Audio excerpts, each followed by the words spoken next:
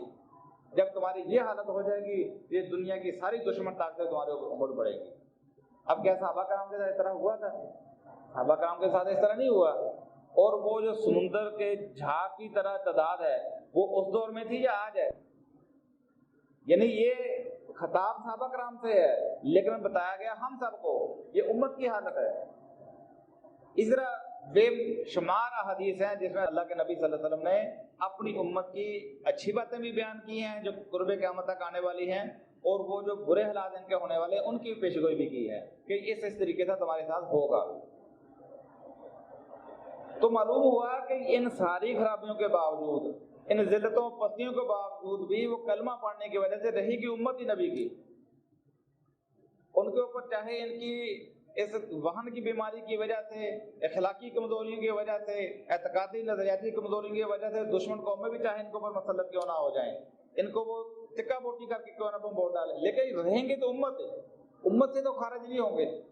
آپ دیکھیں کہ اللہ تعالیٰ فرماتا ہے وَإِنَّ هَٰذِهِ أُمَّتُكُمْ أُمَّةً وَاحِدَةً، اللہ تعالیٰ فرماتا ہے کہ یہ تمہاری امت جو ہے یہ امت واحدہ ہے۔ یعنی یہاں پہ یہ امت واحدہ کا جو سورہ مومنون کی 52 نمبر آیت میں بیان کیا گیا ہے، یہاں دو حیثیت سے بیان کیا گیا ہے۔ ایک تو یہ کہ تمام انبیاء کی دین ایک ہی تھا، اس لحاظ سے تمام انبیاء کے جو صحیح پیروکار ہیں وہ سارے ایک امت ہیں۔ دوسری بات یہاں بھی یہ بیان کیا گیا ہے کہ اللہ کے نبی علیہ السلام کو بتایا جا رہا ہے کہ یہ جو تمہارے ماننے والے ہیں یہ امت واحدہ ہے، ان کو اسی طرح ہی رہنا چاہیے۔ امت میں داخل بندہ کس طرح ہوتا ہے؟ کلمہ پڑھ کر، جس طرح ابھی آپ کے سامنے پہلے تقریر میں ہے کہ دروازہ ہے، یہ دروازے کے اندر آپ داخل ہو گئے، اب اس کے بعد آپ کے اوپر حقوق اور فرائض ہیں۔ تو لہذا پتہ چلا کہ ہمارے 1400 سال کے اندر جتنی بھی اب تحریکیں اٹھیں گی وہ امت کے اندر اٹھیں گی جو کلمہ پڑھنے والے ہیں۔ تحریک دو طرح کی ہو سکتی ہے، یا تو انٹرنیشنل مبلغ ہو جیسا ذاکر نائک ہے، اس کا ٹارگٹ کیا ہے، اس کی اصل آڈینس کیا ہے، عیسائی، یہودی، ہندو، سکھ، بدھ مت سارے، وہ ان کے اندر دعوت کا کام کر رہا ہے۔ اور ہم جیسی جو اس طرح کے لوگ اٹھتے ہیں جو تحریکیں پیدا ہوتی ہیں تو یہ امت کے اندر ہوتی ہیں، امت کے اندر اصلاح کی تحریک اٹھایا جانا۔ تو ہمیں یہ پہلے معلوم ہو جانا چاہیے کہ ہم کوئی الگ امت نہیں ہے کہ ہم یہ فیصلہ کر کے بیٹھ جائیں کہ جو ہماری تحریک کے اندر آئے گا وہ تو امت ہے، باقی امت سے خارج ہے، یہ فیصلہ کرنے کا اختیار ہی نہیں۔ تو امت صرف ایک نبی بناتا ہے، جب ایک نبی آتا ہے اس کا کلمہ پڑھنے سے ایک الگ امت وجود میں آ جاتی ہے۔ جس طرح مرزا قادیانی نے جھوٹا نبوت کا دعویٰ کیا، اس نے اپنی ایک الگ امت توڑ کے بنا لی، اس نے کہا کہ اب مسلمان وہ ہے جو میرے اوپر ایمان لائے گا، لہذا باقی ساری امت سے کٹ کے الگ ہو گیا۔ تو امت بنتی ہے ایک نبی کے اوپر ایمان لانے سے، تو لہذا جو نبی کے اوپر ایمان لاتا ہے وہ جس طرح کا بھی ہے وہ امتی ہے۔ تو لہذا اصلاح کی جو بھی تحریک اٹھتی ہے، کوئی ادارہ وجود کے اندر آتا ہے، وہ امت کی اصلاح کے لیے ہے، اس کو سب سے پہلے اپنی حیثیت کا تعین جو اپنے سامنے رکھنا چاہیے۔ اچھا، اب قرآن ہمیں ایک اصول بتاتا ہے کہ جب آپ دوسری امتوں کو بھی مخاطب کریں گے تو وہاں بھی آپ دیکھیں گے کہ ہمارے ہاں مشترکہ چیزیں کون سی ہیں، یکساں چیزیں کون کون سی ہیں، آپ اس کے اوپر جمع کرو گے ان کو۔ اس کی مثال سورہ آل عمران کی آیت ہے جس میں اللہ تعالیٰ فرماتا ہے قل یا اہل الکتاب تعالوا الی کلمۃ سواء بیننا و بینکم الا نعبد الا اللہ ولا نشرک بہ شیئا، کیا اہل کتاب آؤ اس کلمہ کی طرف جو ہمارے اور تمہارے درمیان یکساں ہے، کہ ہم اللہ کے علاوہ کسی اور کی عبادت نہ کریں، اس کے ساتھ کسی کو شریک نہ ٹھہرائیں، ولا یتخذ بعضنا بعضا اربابا من دون اللہ، اور ہم آپس میں سے کسی اور کو اللہ کے سوا رب نہ بنا لیں۔ یہ یکساں بات تھی، یعنی معلوم ہوا کہ چاہے وہ شرک کر رہے تھے، ابن اللہ کا عقیدہ بھی رکھتے تھے، لیکن اصلاً وہ توحید کے اوپر تھے، توحید کے وہ قائل تھے، اس کو وہ اس توحید کو اس طرح لکھتے بھی تھے، پڑھتے تھے، بیان بھی کرتے تھے، لیکن اپنی تعویل کی غلطیوں کی وجہ سے وہ شرک بھی کر رہے تھے۔ تو قرآن مجید نے اللہ کے نبی صلی اللہ علیہ وسلم کو خطاب کر کے کہا کہ آپ ان کو اس کلمہ مشترکہ کی طرف بلاؤ، وہ ہے کلمہ توحید، کیونکہ یہی ان کے ہاں اور مسلمانوں کے ان کے ہاں مشترک چیز تھی۔ رسالت کا اختلاف تھا، یہودی جو تھے وہ موسیٰ علیہ السلام یا ان کے بعد کے رسولوں کو مانتے تھے، لیکن عیسیٰ علیہ السلام کو نہیں مانتے تھے، نہ محمد صلی اللہ علیہ وسلم کو مانتے تھے، اور عیسائی جو تھے وہ عیسیٰ علیہ السلام تک کے رسولوں کو مانتے تھے، اس کے بعد محمد صلی اللہ علیہ وسلم کو نہیں مانتے تھے، لیکن توحید کو پر اتفاق تھا۔ تو یہ تو ہے دوسری امت کی بات، لیکن یہاں امت مسلمہ کے اندر جو معاملہ یہ ہے کہ آپ کے جو مخاطب قوم ہے وہاں نہ صرف یہ کہ وہ آخری رسول کو بھی مانتے ہیں اور آخری کتاب کو بھی ساتھ مانتے ہیں، اللہ کو مانتے ہیں، فرشتوں کو مانتے ہیں، یوم آخرت کو مانتے ہیں، نماز، روزہ، زکوٰۃ اور حج کے قائل ہیں، اور لا الہ الا اللہ محمد رسول اللہ کی شہادت بھی دیتے ہیں۔ تو یہاں تو یکساں کلمہ کیا یکساں پلیٹ فارم موجود ہے۔ پھر اس کے بعد جو اپنے آپ کو منہج اہل سنت کے پابند کہتے ہیں، چاہے وہ دیوبندی ہے، بریلوی ہے، اہل حدیث ہے، یا ان کی یہ جماعت اسلامی، تنظیم اسلامی، جماعت دعویٰ یا اور بے شمار، یہ سارے منہج اہل سنت کے جو گروہ ہیں، فرقے ہیں، تو ان کے تو اصول دین بھی ایک ہی ہیں۔ جو شیعہ کے ساتھ اختلاف ہو جائے گا وہاں ان کے ساتھ اصول دین کا ان کے اصول دین بھی ایک ہی ہیں، ماخذ دین بھی ایک ہی ہے۔ تو یہاں تو ہمارے پاس بہت بڑا پلیٹ فارم ہے دعوت الاصلاح کا۔ اب ہم آتے ہیں اس موضوع کی طرف جو ہم نے شروع میں پڑھا تھا، وَتَعَاوَنُوا عَلَى الْبِرِّ وَالتَّقْوَىٰ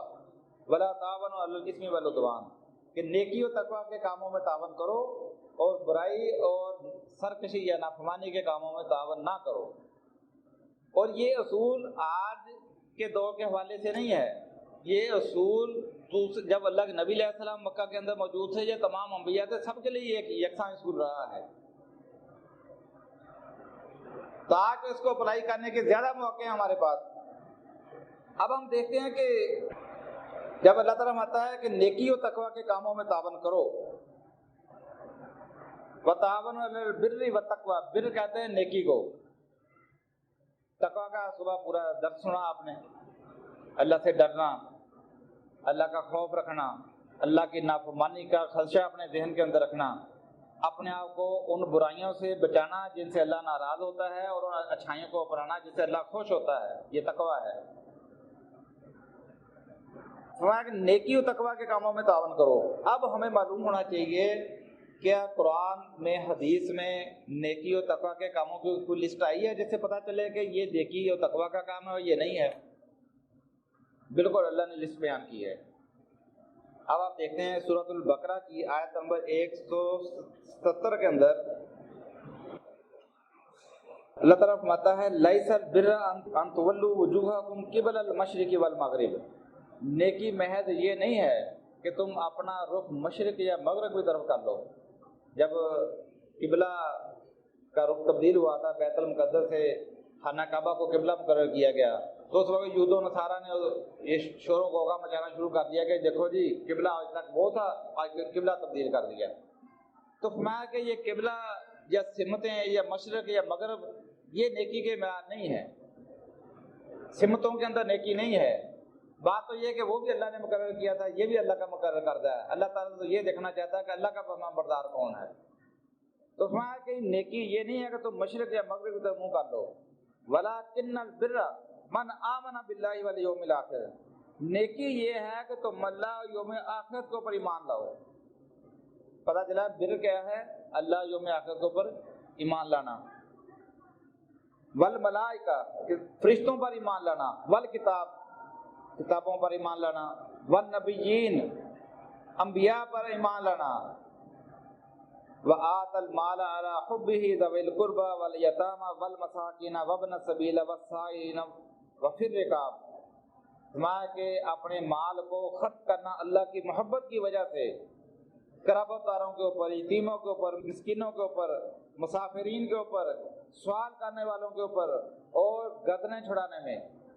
کہ یہ ساری نیکیاں ہیں۔ اب آپ کو پتہ چلے گا کہ جو اللہ تعالیٰ کا تعاون علی البر، کہ نیکی کے کاموں میں تعاون کرو۔ ایک شخص کہے جی نہیں، ان کے ساتھ تو ہم نیکی میں کوئی سانج نہیں ڈال سکتے۔ وہ اصول کہاں سے لیا کہ نیکی میں سانج نہیں ڈال سکتے؟ اگر آپ ایک محلے میں واٹر پلانٹ لگاتے ہیں، فلٹر پلانٹ لگاتے ہیں کہ تاکہ لوگوں کو، غریبوں کو یا ہر بندے کو، راہ چلتے کو یہاں سے صاف پانی مل جائے، محلے دار آپس میں حصہ ڈالتے ہیں، 10-10 ہزار ڈال لیا۔ ایک مومن صاحب کے پاس بھی ہے، جناب آپ تو پکے مومن ہیں، ہم تو چلو جس طرح کے بھی ہیں، آپ بھی 10 ہزار ڈال دیں، نیکی کا کام ہے۔ اب کیا کرنا چاہیے؟ یہ سوال ہے، یہ اس میں حصہ ڈال دینا چاہیے یا نہیں ڈالنا چاہیے؟ کیونکہ نیکی کا کام ہے۔ اب کوئی فرقہ جو کہے جی نیکی میں حصہ نہیں ڈال سکتے، کہاں سے دلیل لائے گا؟ اگر واٹر پلانٹ میں حصہ ڈالنا نیکی ہے، آپ حصہ ڈال سکتے ہیں، تو جو جن چیزوں کو اللہ تعالیٰ نیکی کہہ رہا ہے کہ اس میں حصہ ڈالنا کہاں سے حرام ہے؟ فرمایا کہ واقام الصلاۃ، صلاۃ قائم کرنا، صلاۃ قائم کرنا نیکی ہے۔ نیکی میں تعاون کی سمجھ آ رہی ہے آپ کو؟ صلاۃ نیکی ہے یا نہیں ہے؟ بر ہے یا نہیں ہے؟ اللہ تعالیٰ نے اس کو بر کی لسٹ کے اندر رکھا ہے کہ یہ بھی بر ہے، یہ بھی تقویٰ کا کام ہے۔ وآت الزکاۃ، زکوٰۃ ادا کرنا، زکوٰۃ ادا کرنا نیکی ہے۔ والموفون بعہدہم اذا عاہدوا، اور اپنے عہد کو، اپنے وعدے کو پورا کرنا جب وہ کر لیں۔ والصابرین فی البأساء، جب تنگی آ جائے، والضراء، جب جنگ کے حالات پیدا ہو جائیں، وحین الباس، یعنی جنگ کے اور تنگی و مصیبت کے حالات پیدا ہو جائیں، وہاں صبر کرنا، یہ بھی نیکی ہے۔ اولئک الذین صدقوا واولئک هم المتقون، ماں کہ یہی اپنے دعوی ایمان میں سچے ہیں، اور یہی کون ہیں؟ هم المتقون، یہ متقی ہیں۔ یعنی یہ سارے کام جو ہیں یہ تقوی کے بھی ہیں، یہ نیکی کے کام بھی ہیں۔ اور اللہ تعالیٰ کا کیا حکم ہے؟ وَتَعَاوَنُوا عَلَى الْبِرِّ وَالتَّقْوَىٰ وَلَا تَعَاوَنُوا عَلَى الْإِثْمِ وَالْعُدْوَانِ۔ اب ہم وہ آیتیں بھی پڑھیں گے جس سے ہمیں پتہ چلے گا کہ اللہ تعالیٰ نے کن امور سے شرکت کرنے سے منع کیا، یا صحابہ کرام کن امور میں اور اپنے مخاطب قوم سے رکے ہوئے تھے، یا قرآن جن چیزوں کا نام لے لے کے بیان کرتا ہے وہ کون سے امور تھے۔ آپ پھر ذہن کے اندر رکھیں کہ وہ لوگ مسلمان نہیں تھے، وہ نہ رسول کا کلمہ پڑھ رہے تھے، نہ قرآن کا کوئی مان لاتے تھے۔ وہ صاف کہتے تھے لن نؤمن بہذا القرآن ولا بالذی بین یدیہ، نہ ہم اس قرآن کو مانیں گے، نہ اس سے پہلے کسی کتاب کو مانیں گے۔ قرآن ان کی بات کر رہا ہے، لیکن پھر بھی ہم اس بات کو سمجھنے کے لیے، حالانکہ ہمارے مخاطبین امت رسول ہے، کلمہ پڑھنے والے ہیں، ہمارے ان کی تو یکسانی صرف کلمہ توحید کی تھی، یہاں تو کلمہ رسالت کی بھی یکسانیت ہے، یا قبلہ کی بھی یکسانیت ہے، نماز، روزہ، زکوٰۃ اور حج ارکان اسلام کی بھی یکسانیت ہے، ارکان ایمان کی بھی یکسانیت ہے، اصول دین کی بھی یکسانیت ہے۔ کن امور میں حصہ لینا، کن میں نہیں لینا، ہم قرآن ہی سے تلاش کر رہے ہیں، اور آپ کو پتہ چلے گا کہ صحابہ کرام بھی اسی کے پابند تھے۔ اچھا، اب قرآن یہ کہتا ہے کہ ولا تعاونوا علی الاثم والعدوان، گناہ اور سرکشی کے کاموں میں تعاون نہیں کرنا۔ اب دیکھیں کہ گناہ سرکشی کے کام کون سے ہیں۔ سورہ اعراف کی 33 نمبر آیت میں اللہ تعالیٰ فرماتا ہے قل انما حرم ربی الفواحش ما ظہر منها وما بطن، اے نبی صلی اللہ علیہ وسلم ان کو بتا دیجئے کہ میرے رب نے تو جو حرام کیا ہے وہ ہے فواحش، فحاشی کے کام، بے حیائی کے کام، وہ کھلی ہو یا چھپی ہو۔ فحاشی کے کام چاہے وہ کھلے ہوں یا چھپے ہوں، چھوٹے ہوں یا بڑے ہوں۔ والاسم، گناہ کے کام، اسم کے معنی حق تلفی بھی ہوتا ہے، کسی کا حق، نجائز حق کھا جانا، اور گناہ کو بھی اسم کہتے ہیں۔ گناہ کے کام، حق تلفی کے کام، یہ حرام کیے ہیں۔ والبغی بغیر الحق، کسی کے ساتھ ناحق زیادتی کرنا، ظلم کرنا، کسی کے ساتھ زیادتی کرنا، یہ اللہ نے حرام کیا۔ وَأَن تُشْرِكُوا بِاللَّهِ مَا لَمْ يُنَزِّلْ بِهِ سُلْطَانًا، اور اللہ کے ساتھ کسی کو شریک ٹھہرانا جس کے لیے اللہ نے کوئی سند نازل نہیں کی۔ وَأَن تَقُولُوا عَلَى اللَّهِ مَا لَا تَعْلَمُونَ، اور اللہ کے ذمہ لگا کر دین کی ایسی باتیں کرنا جس کے بارے میں تم جانتے ہی نہیں ہو، یعنی جس کو آپ آسان الفاظ میں بدعت کہہ سکتے ہیں، کہ آپ ایک چیز اللہ کے نام لے کر دین کی حیثیت سے پیش کرتے ہو جبکہ وہ اللہ نے بیان ہی نہیں کی، آپ کو پتہ بھی نہیں کہ اللہ نے کہاں لکھی ہیں، کہاں بیان کی ہیں، اور آپ اس کو بیان کر رہے ہو۔ تو یہ 5 چیزوں کا اللہ نے ذکر کیا، فحاشی کا ذکر کیا، حق تلفی و گناہ کے کاموں کا ذکر کیا، ناحق زیادتی کا ذکر کیا، شرک اور بدعت کا ذکر کیا، یہ حرام ہے۔ اب یہ حرام امور جہاں کہیں بھی ہوں گے، ولا تعاون علی الاثم والعدوان، وہاں ہمارا کوئی تعاون نہیں ہے،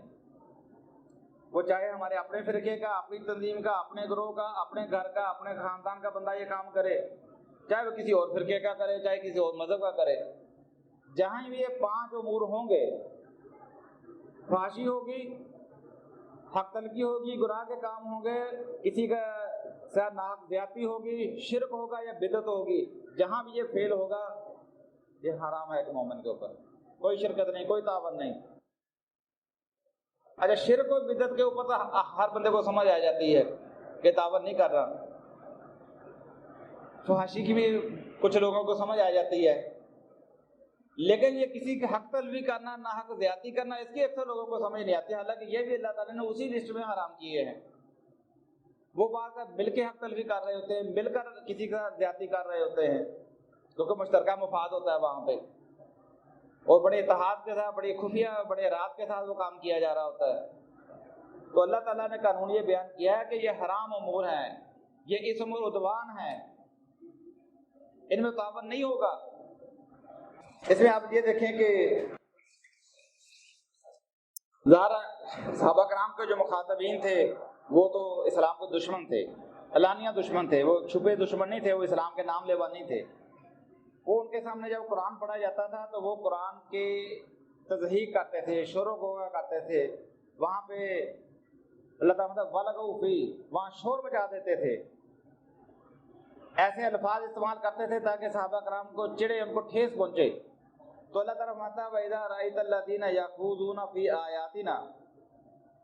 جب تم یہ دیکھو کہ لوگ ہماری آیات کے اندر نکتہ چینیاں کر رہے ہیں، فَأَعْرِضْ عَنْهُمْ، تم ان سے کنارہ کش ہو جاؤ۔ جہاں اللہ کی آیات کا مذاق اڑایا جا رہا ہو، نکتہ چینیاں کی جا رہی ہوں، فرمایا کہ فَأَعْرِضْ عَنْهُمْ، ان سے الگ ہو جاؤ، حَتَّى يَخُوضُوا فِي حَدِيثٍ غَيْرِهِ، یہاں تک کہ وہ دوسری باتوں کے اندر آ جائیں، عام دنیاوی کاروبار دھندے کے اندر آ جائیں۔ جب وہ اسلام کے مخالف پروپیگنڈا یا اسلام کو جو ڈی گریڈ کرنے والی باتیں کر رہے ہیں، جب وہ اللہ کی آیات کا مذاق اڑانے والا کام کر رہے ہیں، تو وہاں اس وقت آپ کے ان کے ساتھ بیٹھنا جو ہے یہ منع ہے، وہاں سے اٹھ جاؤ۔ وَإِمَّا يُنْسِيَنَّكَ الشَّيْطَانُ فَلَا تَقْعُدْ بَعْدَ الذِّكْرِ مَعَ الْقَوْمِ الظَّالِمِينَ، اور جب اگر شیطان تمہیں کبھی بلا دے تو یاد آ جانے کے بعد ایسے ظالم قوم کے ساتھ مت بیٹھو۔ یعنی یہ صحابہ کرام کو تعلیم دی گئی تھی کہ عام حالات میں آپ ان کے ساتھ بیٹھ سکتے ہو، نیکی و تقویٰ کے کام ہو تب بھی بیٹھ سکتے ہو، عام دنیاوی کام دھندے کی بات ہو تب بھی بیٹھ سکتے ہو، لیکن جہاں اسلام مخالف پروپیگنڈا ہو، اسلام کا مذاق اڑایا جا رہا ہو، وہاں ان کے ساتھ بیٹھنا نہیں ہے۔ اور اسی بات کو سورۃ النساء کے اندر اللہ تعالیٰ نے تھوڑا اور سختی کے ساتھ بیان فرمایا، قد نزل علیکم فی الکتاب، اللہ تعالیٰ تمہارے اوپر یہ اپنی کتاب کے اندر یہ حکم نازل کر چکا ہے، ان اذا سمعتم آیات اللہ یکفر بها، کہ جب تم سنو کہ اللہ کی آیات کا کفر کیا جا رہا ہے، وَيُسْتَهْزَأُ بِهَا فَلَا تَقْعُدُوا مَعَهُمْ، اور اللہ کی آیتوں کا مذاق اڑایا جا رہا ہے تو ان کے ساتھ مت بیٹھو، حَتَّى يَخُوضُوا فِي حَدِيثٍ غَيْرِهِ، یہاں تک وہ دوسری باتوں کے اندر مشغول ہو جائیں۔ إِنَّكُمْ إِذًا مِثْلُهُمْ، اگر تم اس حالت میں بھی بیٹھے رہے کہ وہ اللہ کی آیتوں کا کفر کر رہے ہیں، اس کا مذاق اڑا رہے ہیں، پھر تم انہی کی مثل ہو جاؤ گے۔ یہاں معلوم ہوا کہ جب اسلام مخالف کام ہو، گناہ کے کام ہو، سرکشی و بغاوت کے کام ہو،